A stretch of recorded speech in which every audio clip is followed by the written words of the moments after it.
Ang pin checker program kay nag-check sa strength sa 4-digit pin sa user.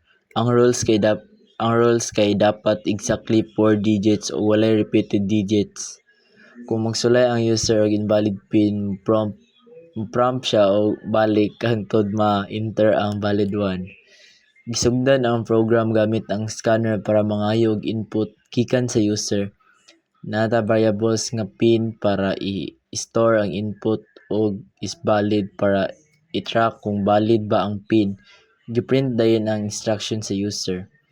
Gamit ang do-while loop, ang program mangayo sa pin hangtod valid. Una, gi-check kung 4 characters ba ang length.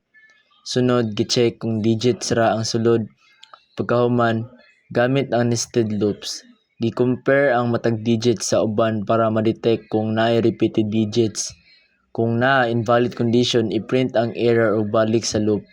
Kung valid ang pin, mo-end ang loop ug i-print ang message nga pin accepted ug ipakita ang pin. Gisira pud ang scanner sa katapusan.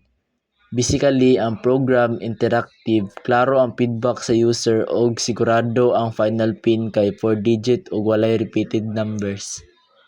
Thank you.